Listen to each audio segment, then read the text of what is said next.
नमस्कार साथियों, हंस वाहिनी की इस YouTube चैनल पर आप सभी का हार्दिक स्वागत है। आज अपन करंट जीके की इस कक्षा में बड़े ही महत्वपूर्ण विश्व, देश व राज्य से संबंधित प्रश्न लेकर मैं आया हूं। साथियों, कैसे हो आप सब लोग? तैयार तो हो ना? चलते हैं, अपन शुरू करते हैं अपने प्रश्नों को और करते हैं इनका विश्लेषण। देखो, सबसे पहला प्रश्न और महत्वपूर्ण प्रश्न ये है, वो क्या है कि प्रसार भारती ने एक नया चैनल शुरू किया है। प्रसार भारती, ध्यान दे भी, किसने? प्रसार भारती ने एक नया चैनल शुरू किया है जो विशेष रूप से पुराने यानी कि ओल्ड क्लासिक यानी कि शानदार पुराने प्रोग्रामों के लिए क्या ये समर्पित है, शो के लिए समर्पित है, जिसका नाम क्या है? तो आपको नाम बताना है। इस चैनल का नाम क्या है? प्रसार भारती ने एक नया चैनल है ना लॉन्च किया है, उसका नाम क्या है? तो अब आप लोगों को देखना होगा। डीडी क्लासिक नहीं है, ये तो प्राचीन ही है। डीडी भारती भी नहीं है, डीडी समय भी नहीं है। तो इस प्रश्न का सीधा सीधा उत्तर अपना हो जाएगा डीडी रेट्रो। ध्यान दे भाई, प्रश्न का उत्तर क्या है? DD retro. देखो, ये प्रश्न अलग ही थलग ही है वैसे तो इन ऑप्शनों से, लेकिन फिर भी नया लॉन्च किया तो आपको ध्यान देना है, क्योंकि हम इस डीडी के चक्कर में ये डीडी भारती कर देते हैं, डीडी समय, डीडी है ना, और डीडी ये क्लासिक कर देते हैं, जो कि गलत है। तो अपना क्या हो जाएगा? DD retro. इसके ऊपर है ना अपने जो प्राचीन जो शो है वो आ रहे हैं, जैसे रामायण है, महाभारत है, वो भी आ रहे हैं, शक्तिमान है, चाणक्य। अरे देख रहे होंगे साथियों इन दिनों आप, है ना, शक्तिमान आ रहा है ना, चाणक्य भी आ रहा है और चंद्रगुप्त आ रहा है ना। तो इन प्रोग्रामों को आप देख रहे होंगे, इन नाटकों को। और रामायण भी आ रही है ना, रामायण भी आ रही है और महाभारत भी चल रही है। तो अपन अगले प्रश्न पर भी चलते हैं, और अगला प्रश्न अपना कौन सा है? वो है 2 नंबर प्रश्न, बहुत महत्वपूर्ण है। प्रश्न क्या है? पुथंडू नाम क्या है? देखो, पुथंडू त्योहार किस राज्य का प्रमुख त्योहार है? पुथंडू त्योहार किस राज्य का प्रमुख त्योहार है? तो साथियों, अब हमें क्या करना होगा, ये जानना होगा कि ये त्योहार किस राज्य का है। तो आप लोग, राजस्थान में तो हम ऐसा कोई त्योहार सुनते नहीं है, और हरियाणा हमारा पड़ोसी है तो उसमें भी ऐसा नहीं है। तो अगला विकल्प 3 नंबर आ गया, वो कौन सा है? तमिलनाडु है साथियों। और उत्तर भी हो जाएगा। पुथंडू त्योहार कहाँ मनाया जाता है? तमिलनाडु में मनाया जाता है साथियों। आप लोग जानते होंगे तमिलनाडु के बारे में तो, है ना। इस बहाने चलो हम तमिलनाडु के बारे में भी चर्चा कर लेते हैं, है ना। तमिलनाडु कब बना था? 1 नवंबर 1956 को अस्तित्व में आया था। आपको पता होगा, एकीकरण हुआ था मेरा यहाँ, है ना। और उसके बाद मैं आपको तमिलनाडु के राजधानी की बात बता देता हूँ। राजधानी आप भी जानते होंगे मित्रों, राजधानी कौन सी है? चेन्नई है तमिलनाडु की राजधानी। और अगर बात करें, इसके अंदर कुल 38 जिले हैं साथियों। कितने जिले हैं? 38 जिले हैं, है ना। 38 जिले हैं, और ये मार्च 2020 तक है। 38 जिले, मार्च 2020 तक 38 जिले। और उसके बाद अगर मैं बात करूं मित्रों, अगर इसके राज्यपाल की हम चर्चा कर लेते हैं, राज्यपाल की, और तमिलनाडु जो राज्य है उसके राज्यपाल कौन है? वो आपको पता होगा मित्रों, बनवारी लाल है। कौन है? बनवारी लाल। कौन है? बनवारी लाल। देखो, धीरे धीरे हम राज्यों के बारे में भी पढ़ रहे हैं, है ना। आप कहोगे तो मैं अलग से प्रत्येक राज्य का ब्यौरा लेकर भी आ जाऊंगा मित्रों, कमेंट वगैरह दिया करो ना। और बीच बीच में भी मैं बता रहा हूँ हर एक राज्य के बारे में। चलते हैं अपन यहीं कुछ और भी बात कर लेते हैं। राज्यपाल की तो कर ली, लेकिन वैसे राजनीतिक दृष्टि से, है ना, मुखिया कौन होता है राज्य का? वो होता है मुख्यमंत्री। और वह मुख्यमंत्री, इस राज्य का मुख्यमंत्री का नाम क्या है? याद रख लेना मित्रों। पहले इस राज्य की कई वर्षों तक मुख्यमंत्री कौन रही थी? जयललिता ना, अम्मा का राज्य है तमिलनाडु। और अब यहाँ के जो मुख्यमंत्री है वो कौन है मित्रों? वो सब जानते होंगे आप लोग, पलानी स्वामी, है ना। पलानी स्वामी, ठीक है। तो ये इस राज्य के क्या है? मुख्यमंत्री है। लोकसभा की यहाँ पर, है ना, लोकसभा की 39 सीटें हैं मित्रों। लोकसभा की किसकी बात कर रहा हूँ? तमिलनाडु की। मत सोच लेना कि मैं राजस्थान के नीचे लिख रहा हूँ ना। राजस्थान में तो लोकसभा की सीटें आप जानते हो 25 है, ठीक है। और एक बात हमने और कर ली है कि अगर अपन बात करें राज्यसभा की, तो राज्यसभा की यहाँ 18 सीटें हैं। राज्यसभा की वो कितनी है? 18 सीटें हैं भाई। कितनी सीटें हैं? 18 सीटें हैं। तो ये मैंने आपको बता दिया है मित्रों, किसके बारे में, तमिलनाडु राज्य के बारे में थोड़ी जानकारी दी है। और ये त्यौहार पुथंडू मनाया जाता है। आपको याद होगा है ना, हमारे उपराष्ट्रपति एम वेंकैया नायडू है, वेंकैया नायडू। और ये वेंकैया नायडू ने क्या काम किया, वेंकैया नायडू ने क्या काम किया आपको पता होगा, इन्होंने इस त्योहार की शुभकामनाएं दी थी, है ना, पुथंडू त्योहार, जो कि कहाँ पर, तमिलनाडु में। चलते हैं अपने अगले प्रश्न पर, जो कि आज का बिल्कुल लेटेस्ट, बिल्कुल अभी अभी नया ताजा ही है ना, ठीक 1 घंटे पहले, यानी आरबीआई गवर्नर शक्तिदास, आपको पता होगा, मैंने बताया था ना आपको, शक्तिकांत दास आरबीआई के जो गवर्नर है, उन्होंने अभी अभी क्या की थी, प्रेस कॉन्फ्रेंस की थी। शक्तिकांत दास ने क्या की थी, प्रेस कॉन्फ्रेंस, और उसमें भारत की, है ना, अब फिलहाल हालिया जो स्थिति थी और विश्व में किस प्रकार, है ना, मंदी का जो दौर चल रहा है, विश्व है कोरोना वायरस से क्या कर रहा है, लड़ रहा है। तो उसी के परिप्रेक्ष्य में भारत की स्थिति क्या है, देशवासियों की चिंताएं क्या हैं, उन चिंताओं को कुछ दूर करने के लिए, है ना, कुछ पूर्वानुमानों को लेकर के ये अपने आरबीआई के गवर्नर हैं, वो आए हैं रिजर्व बैंक ऑफ इंडिया के, और इन्होंने प्रेस कॉन्फ्रेंस किया। उस प्रेस कॉन्फ्रेंस में महत्वपूर्ण बातों के बारे में इन्होंने बताया, मैं अभी चर्चा करता हूँ, लेकिन महत्वपूर्ण एक प्रमुख बात तो आपको मैं यही बता देता हूँ। आरबीआई गवर्नर के अनुसार भारत 2 बार आया है, भारत कोई बात नहीं है, अपना देश है, बार बार आएगा, कि विकास दर कितने प्रतिशत रहने का अनुमान है, कितने प्रतिशत, देखो मूल बात है विकास दर, और फिर बात पूछी गई है कितने प्रतिशत आरबीआई गवर्नर के अनुसार, ठीक है, अभी अभी मैंने आपको बताया, लेटेस्ट ही है, तो आपको याद रखना है मित्रों, इस प्रश्न का उत्तर 2.1 नहीं होगा, 3.1 भी नहीं होगा, 1.7 भी नहीं होगा, उत्तर होगा 1.09, कितना होगा, 1.09, इस प्रश्न का क्या है, उत्तर है।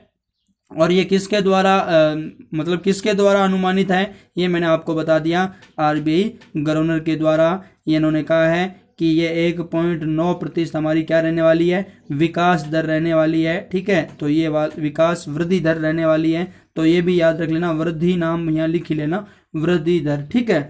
तो ये प्रश्न था आरबीआई से संबंधित जो मैंने आपको बताया। ये कोरोना जैसी बीमारी से हमारी वृद्धि दर थोड़ी कमी ही रहने वाली है, ठीक है। अब अपन अगले प्रश्न पर चलते हैं। खादी एवं ग्रामोद्योग आयोग, खादी एवं ग्रामोद्योग आयोग KVIC के वर्तमान अध्यक्ष कौन है, खादी व ग्रामोद्योग KVIC के वर्तमान अध्यक्ष कौन है, यानी इनके प्रेसिडेंट वर्तमान में कौन है, तो अपन बात करते हैं, इनके प्रेसिडेंट वी सक्सेना होंगे। तो ये देखो VK सक्सेना, खादी व ग्रामोद्योग जो बोर्ड है, ये खादी में क्या है, खादी को वरीयता देता है और खादी को ही बढ़ावा देता है, और ये पूरा का पूरा नियंत्रण करता है उनका। तो ये ध्यान रख लेना, इस विभाग के वर्तमान अध्यक्ष कौन है, VK सक्सेना है, VK सक्सेना। अब हम हमारा अगला प्रश्न, और अगले प्रश्न पर हम चर्चा करें, और वो प्रश्न हमारा कौन सा है, हमने कुल 4 प्रश्नों को पढ़ा है, और 4 के बाद प्रश्न आता है 5।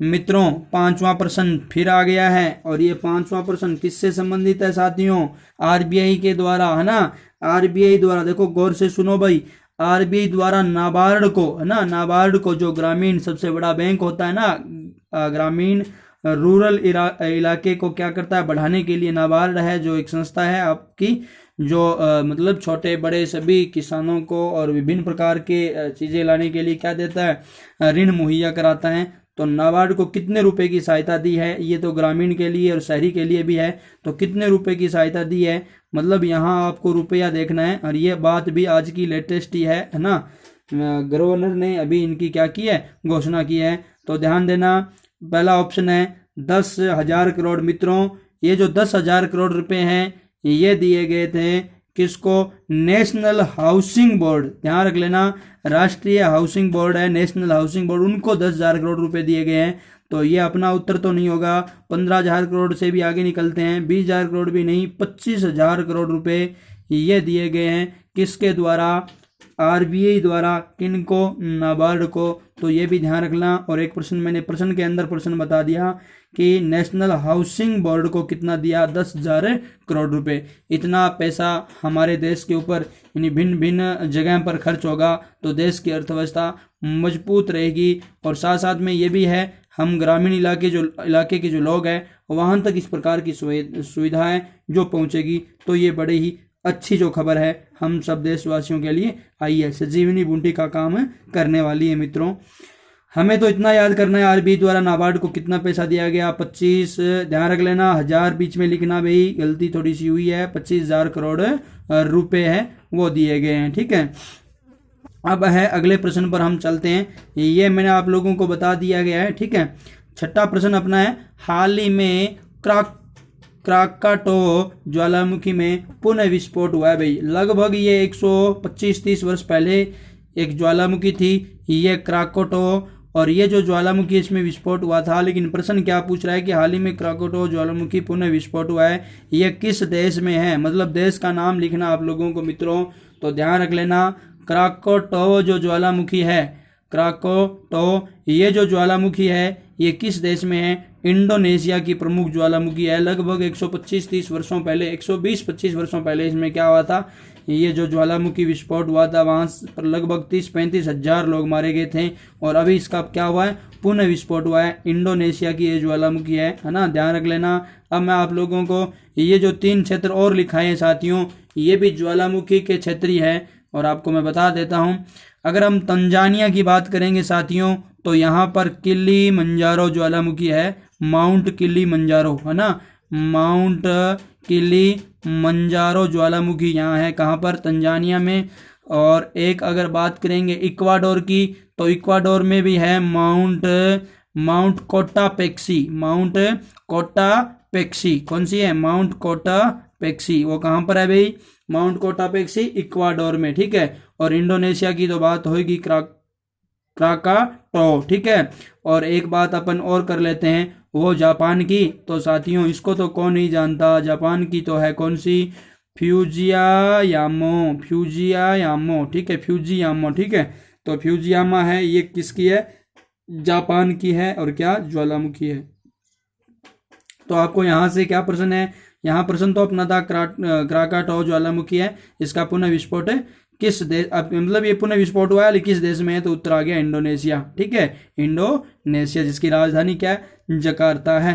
अब अपन चर्चा करते हैं अपने अगले ऑप्शन पर साथियों, और अगला ऑप्शन कौन सा है, युक्ति। देखो युक्ति पोर्टल एक वेब पोर्टल है, युक्ति क्या है, वेब पोर्टल है, और ये लॉन्च किया गया युक्ति वेब पोर्टल किस मंत्रालय ने लॉन्च किया गया है। अब बात हमें याद करना है मंत्रालय कौन सा है, प्रश्न को पढ़ लिया आपने, युक्ति पोर्टल और किस मंत्रालय ने लॉन्च किया गया है। तो अब हमें यहाँ मंत्रालय का नाम याद करना है, गृह मंत्रालय नहीं है। आपको अब जब नाम आया तो मंत्री भी याद होंगे, किस कौन है, अमित शाह।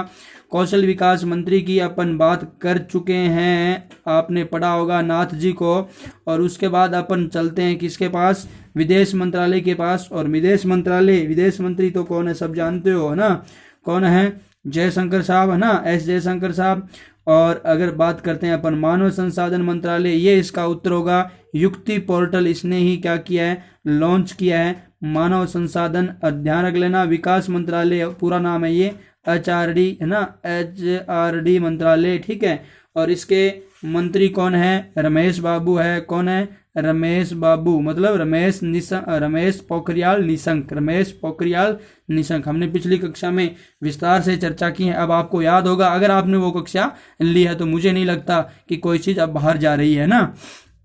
बहुत इंपॉर्टेंट है साथियों, मेरे साथ आप लगातार जुड़े रहिए।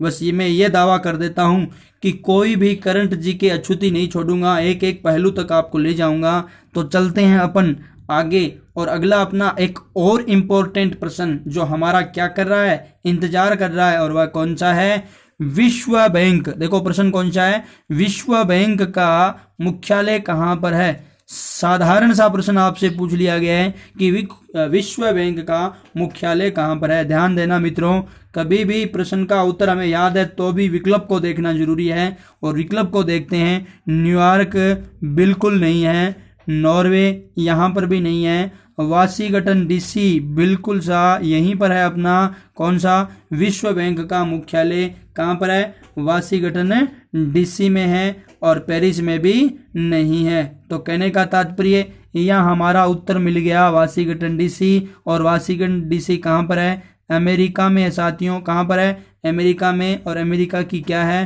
राजधानी है, व्हाइट हाउस यहीं स्थित है, और यहीं पर रहता है भूरिया काको। ठीक है, तो कहने का मतलब डोनाल्ड ट्रंप यहीं पर रहता है। तो अपन बात करते हैं विश्व का सबसे शक्तिशाली देश यही है, लेकिन अब क्या है, कोरोना ने इसकी धज्जियां उड़ा रखी है। ठीक है, हाँ चलते हैं, अपन बात करते हैं किसकी, अगले अपने बिंदु की। विश्व बैंक का मुख्यालय हमने कर लिया है साथियों। अगला प्रश्न अपना है जो कि बड़ा ही महत्वपूर्ण है प्रश्न, और वह देखो बहुत ही महत्वपूर्ण प्रश्न है, आप इसको है ना कि कैसे भी वेरी वेरी इंपॉर्टेंट लगाना न भूलिएगा। स्वच्छ, देखो स्वच्छता, प्रश्न क्या है, स्वच्छता रैंकिंग 2020 में प्रथम स्थान किस हवाई अड्डा, ध्यान देना हवाई अड्डे की बात है, नहीं किसी क्षेत्र की बात है। ठीक है, हवाई अड्डे की बात है, जब हवाई अड्डे का नाम होगा तो अपने आप क्षेत्र आ जाएगा। तो प्रश्न पूछा गया है स्वच्छता रैंकिंग 2020 में प्रथम स्थान किस हवाई अड्डे को प्राप्त हुआ है। तो ध्यान दें मित्रों, अगर बात करेंगे अपन हवाई अड्डे की, तो इस हवाई अड्डे का नाम अपने पहले ही विकल्प में दे रखा है, यही अपना क्या होगा, जबरदस्त सा सुंदर सा प्यारा सा उत्तर होगा मेरे लाडलों और लाडलियों, यही अपना क्या होने वाला है, उत्तर होने वाला है। कौन सा, यह 1 नंबर, और वह कौन सा, कोलकाता। ध्यान दे, एक बात मैं आप लोगों को यहाँ बता देना चाहता हूँ, इसकी रैंकिंग की अपन बात करें 2020 की, तो प्रथम स्थान किस हवाई अड्डे ने प्राप्त किया है, वो तो कोलकाता हो गया। अगर बात आ जाए, ये तो प्रथम हो गया, अगर बात आ जाए दूसरे स्थान की, तो वो चेन्नई हवाई अड्डे ने प्राप्त किया है मित्रों। और एक ऑप्शन मैंने जानबूझ कर दिया है, और वह कौन सा, जयपुर है। जब जयपुर हवाई अड्डे की बात करेंगे तो साथियों ये ऐसे भी प्रश्न बनता है, राजस्थान का प्रथम, है ना, राजस्थान का प्रथम क्या है, हवाई अड्डा है, जो कि क्या है, यहाँ इस स्वच्छता रैंकिंग में आया हुआ है। तो आपको ये भी याद करना है। तो दोबारा देख लो, यहाँ 4 प्रश्न एक प्रश्न में आ सकते हैं। स्वच्छता रैंकिंग 2020 में प्रथम स्थान किस हवाई अड्डे को प्राप्त हुआ है, कोलकाता, चेन्नई, जयपुर। तो आपको पता हो गया ये कोलकाता प्रथम स्थान पर है, कोलकाता हवाई अड्डा, और चेन्नई हवाई अड्डा दूसरे स्थान पर है इस रैंकिंग में। और तीसरे की बात हमने की नहीं है, जयपुर की बात की है, तो ये राजस्थान का क्या है, प्रथम, राजस्थान का प्रथम है ना हवाई अड्डा है जो स्वच्छता की श्रेणी में आया हुआ है साथियों। अगले प्रश्न पर हम चलते हैं, और ये जो रैंकिंग है स्वच्छता रैंकिंग, ये जारी कौन करता है, ये रैंकिंग जारी करता है नागरिक व उड्डयन मंत्रालय के द्वारा, है ना। और हमने बात की है नागरिक व उड्डयन मंत्रालय के हमारे जो मंत्री है वो कौन है, हरदीप पुरी, केंद्रीय मंत्री हरदीप पुरी। ठीक है, पिछली कक्षा में हमने इसके बारे में पढ़ चुके हैं मित्रों। चलते हैं अगले प्रश्न पर, और अगला प्रश्न क्या है, 10 नंबर प्रश्न क्या कहता है, बांग्लादेश के प्रथम राष्ट्रपति, ध्यान दे भाई क्या प्रश्न पूछ रहा है, बांग्लादेश के प्रथम राष्ट्रपति कौन थे, बांग्लादेश के प्रथम राष्ट्रपति कौन थे। तो आप ध्यान दे लेना, हमें बिल्कुल आसानी से हम पढ़ सकते हैं इसको। अब एक चीज मैं आपको बता दूंगा, यह प्रश्न पूछने का कारण क्या था, बांग्लादेश के अभी राष्ट्रपति का नहीं पूछा और प्रथम का पूछ लिया, क्या कारण था मित्रों, मैं आपको बताता हूं। बांग्लादेश के प्रथम राष्ट्रपति की बात की जाएगी तो वो है मुजीबुर रहमान। इसे मित्रों बांग्लादेश का क्या कहा जाता है, जनक कहा जाता है। क्या कहा जाता है, जनक कहा जाता है, इसे पिता कहा जाता है, और बांग्लादेश का संस्थापक कहा जाता है। ठीक है, तो ये आपको बता दिया मैंने। और अब ये चर्चा में इसलिए है कि इसकी, है ना, इसकी 1975 ईस्वी में क्या कर दी गई थी, हत्या। 1975 में क्या कर दी गई थी, हत्या। और ये जो हत्या की गई थी ना, ये इस हत्या का जो दोषी था व्यक्ति, हत्यारा दोषी था, उसको अब क्या हुआ है, अब उसको क्या हुई है मित्रों, फांसी हुई है। क्या हुई है, फांसी हुई है। तो अब इस फांसी का क्या फायदा भाई, उसने तो अपनी जिंदगी जी ली होगी। 1975 और 2020 से सीधा सीधा आंकड़ा चला गया कितना, 45 वर्ष तो ऐसे ही चला गया मित्रों। 45 वर्ष बाद उस हत्यारे की क्या हुई है, फांसी हुई है। तो ये न्याय व्यवस्था की ढुलमुल रवैये को क्या करता है, दर्शाता है ना। तो ये तो बहुत ही धीमा हो गया, और वैसे हमारे भारत में भी न्याय व्यवस्था काफ़ी धीमी है, लेकिन इन वर्षों में थोड़ी तेजी जरूर पकड़ी है। तो हम ऐसी भी कामना करेंगे हमें भी न्याय थोड़ा तीव्र गति से मिले। तो ये था अपना कौन सा प्रश्न, 10वां प्रश्न मित्रों। मैंने आपको बताया, आप देखो इसी ऑप्शन से हम 4 चीज़ याद कर सकते हैं। हालांकि ये प्रश्न हमारे यहाँ से तो आ सकता है, लेकिन और भी अगर गौर कर ले लें, अगर बात करें सैयद नजरुल इस्लाम की, तो ये बांग्लादेश के दूसरे राष्ट्रपति थे। अगर बात करें अब्दुल हामिद की, तो ये वर्तमान राष्ट्रपति है मित्रों। कौन से है, वर्तमान राष्ट्रपति है। और अगर बात करें जिल्लुर रहमान की तो ये इससे पहले वाले हैं, यानी पूर्व राष्ट्रपति है। कौन से हैं? पूर्व राष्ट्रपति, जो अभी भी इसके मतलब इनके बाद ये आए थे। ठीक है, तो मैंने ये प्रथम की बात की, ये दूसरे की बात की, और ये है ना सेकंड लास्ट हो गया, और ये सेकंड लास्ट हो गया। तो ये भी आप लोग ध्यान रख लेना। और एक बात और बता देता हूँ रोचक सी, ये जो मुजीबुर रहमान है इन्हीं की पुत्री है कौन? अब जो बांग्लादेश की क्या है? प्रधानमंत्री है ना, बांग्लादेश की प्रधानमंत्री कौन है? शेख हसीना। कौन है भाई? शेख हसीना। और ये शेख हसीना अब इनकी ही पुत्री थी, अब वो बांग्लादेश की क्या है? प्रधानमंत्री है, शेख हसीना जुल्फों वाली। तो अपन बात करते हैं मित्रों आगे, और अगला अपना प्रश्न पर हम चलते हैं, जो कि बड़ा ही महत्वपूर्ण प्रश्न है। ये देखो अपना जो अगला प्रश्न है वह ये है, और ये अपना 11वां प्रश्न। और 11वां प्रश्न क्या है साथियों? प्रश्न ये है कि जलियांवाला बाग भारत के किस राज्य में स्थित है? बहुत ही सरल सा प्रश्न है। इतना सरल प्रश्न परीक्षाओं में आने की न मात्र की संभावना रहती है, लेकिन फिर भी मैंने यहाँ दिया है। जलियांवाला बाग भारत के किस राज्य में है साथियों?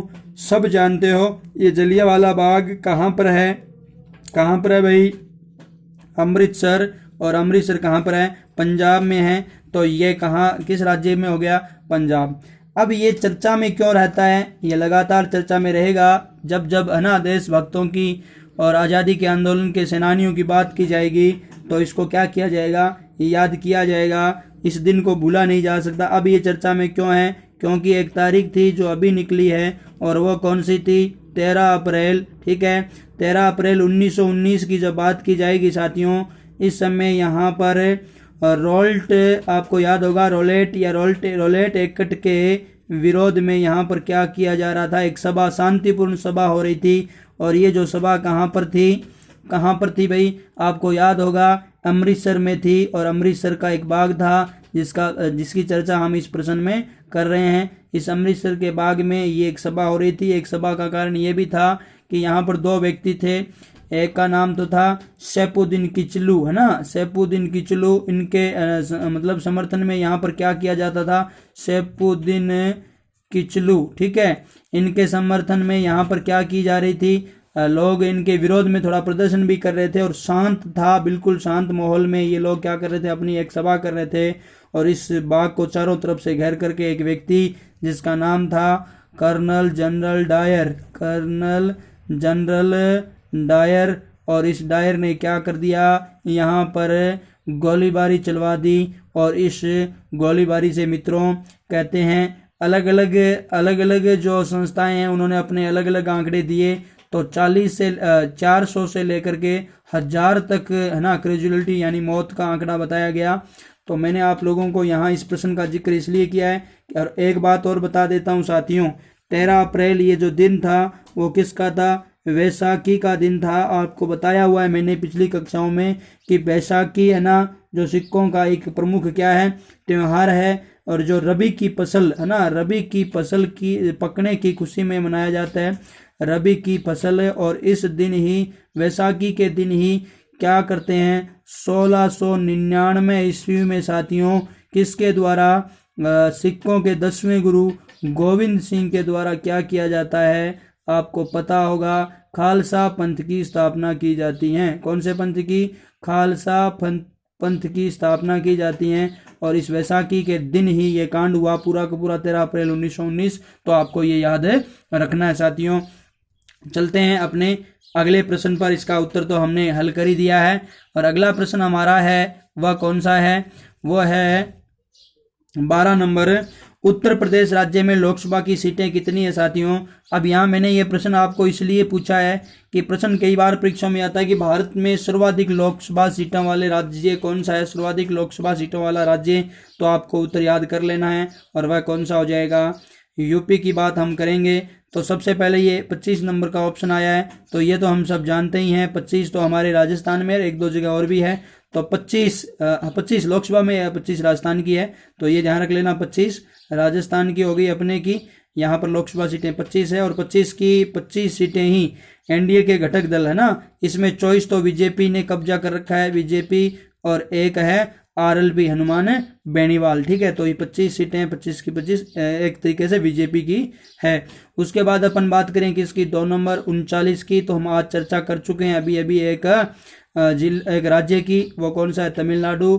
और 7 की बात की जाएगी तो दिल्ली में है। और जब अपन बात करेंगे 80 की, तो 80 कहाँ है, यूपी में है। योगी बाबा यहाँ के अब क्या है, मुख्यमंत्री है, CM, और यहाँ ही सबसे प्रभावी नियंत्रण हो रहा है कोरोना का, ठीक है।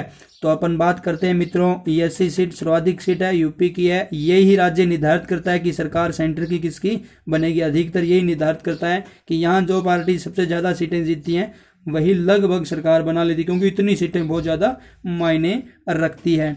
अगले प्रश्न पर चलते हैं, और अगला प्रश्न अपना कौन सा है, वो है विश्व कला दिवस कब मनाया जाता है। साथियों, विश्व कला दिवस कब मनाया जाता है, तो आपको सीधा उत्तर याद कर लेना है, वह कौन सा, 15 अप्रैल को क्या मनाया जाता है, विश्व कला दिवस मनाया जाता है।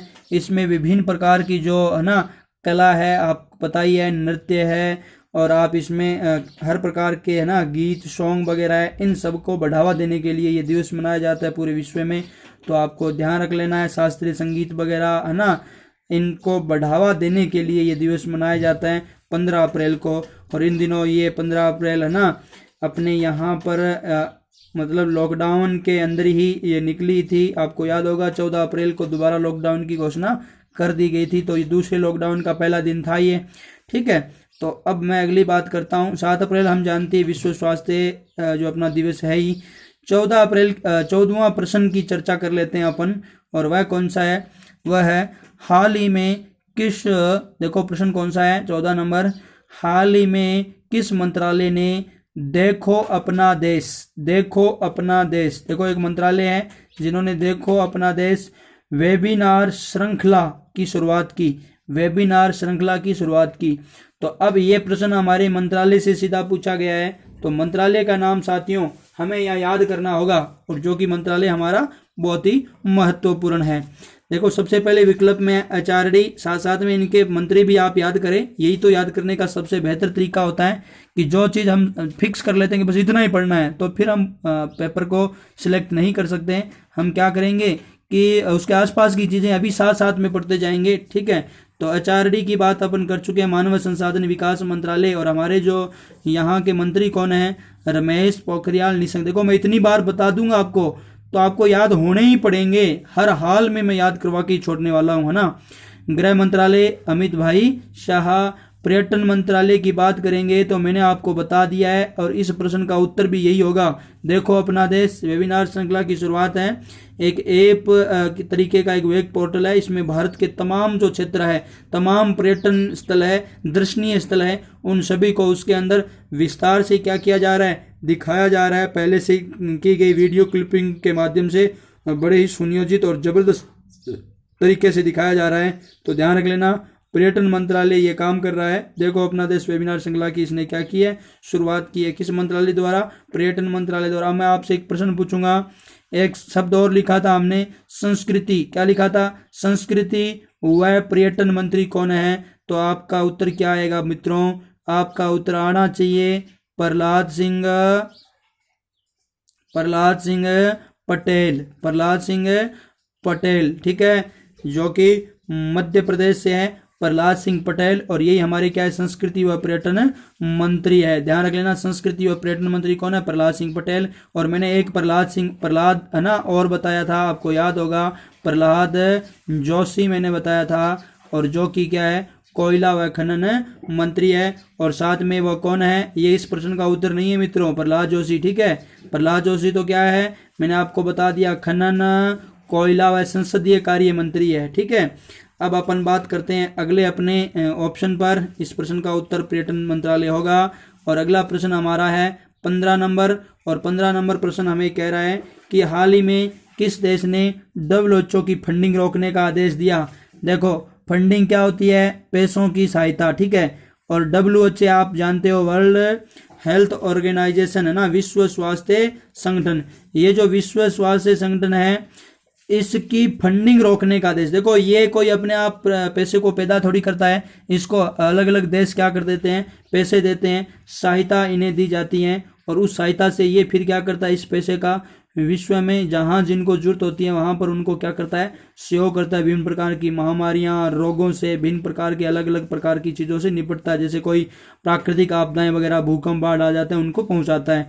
तो स्वास्थ्य पर ज़्यादा खर्च करता है। तो इसको जो फंडिंग करने वाले मित्रों, सबसे ज़्यादा फंडिंग अमेरिका और जापान, इन देशों के द्वारा की जाती थी। और इन दिनों रोकने का आदेश भी अमेरिका ने दिया। कारण था कि ये जो कोविड-19 है उसके ऊपर सख्ती से पेश नहीं आया, और चाइना का इन्होंने क्या किया, समर्थन किया। इसलिए इस पर थोड़ा शक हुआ और ये चिंता के घेरे में भी है। अगर ये पहले हमें अवगत करा देता इस समस्या से, कुछ दिनों तक इन्होंने छिपाए रखा है ना, तो अगर विश्व बिरादरी को पहले ही पता चल जाता तो क्या होता कि कुछ हम इस संकट से पहले ही निपट सकते थे। ठीक है, इसलिए अमेरिका यानी राष्ट्रपति डोनाल्ड ट्रंप ने क्या कर दिया है, ये आदेश दिया है कि इसकी फंडिंग रोकनी चाहिए। प्रश्न नंबर 16 की अपन बात करते हैं। अपना अंतिम प्रश्न आज का, फोर्ब्स ने जारी की साल 2020 के अरबपतियों की सूची में लगातार तीसरी बार कौन शीर्ष स्थान पर रहा है। ध्यान देना भाई, फोर्ब्स एक पत्रिका है ना, और ये जो फोर्ब्स पत्रिका है ये अपनी किसकी है भाई, ये पत्रिका अमेरिका की है। और इसके अंदर क्या है, ये अलग अलग प्रकार के शोध निष्कर्ष आंकड़े जारी करती है। तो इसी के तहत मैंने आप लोगों को मैं बता रहा हूँ कि तीन यानी प्रथम स्थान किसने अर्जित किया है अरबपतियों, मतलब सबसे ज़्यादा पैसे वालों में। तो वो एक नंबर व्यक्ति जो मैंने एक नंबर लिख रखा है यह है जेफ बेजोस। ध्यान रखना, कौन, जेफ बेजोस, ये प्रथम व्यक्ति है। और आप लोग पढ़ते हो, कई बार पढ़ लेते हो। और उसके बाद अपन बात करते हैं बिल गेट्स की। तो बिल गेट्स 2 नंबर पर है, जैसा कि मैंने यहाँ लिख रखा है। बिल गेट्स कितने नंबर पर है, 2 नंबर पर है। माइक्रोसॉफ्ट के क्या है, संस्थापक है। और ये अमेजोन के संस्थापक है, अमेजोन के, है ना। और ये अपने कौन से है, माइक्रोसॉफ्ट के हैं। और एक बर्नार्ड अर्नाल्ड, ये 3 नंबर पर है, तो ये भी 3 नंबर पर। अब ध्यान रखना, ये 4 नंबर पर मैंने लिखा है मुकेश अंबानी को, जो कि इस प्रश्न के हिसाब से 4 नंबर पर नहीं है मित्रों, ध्यान रख लेना।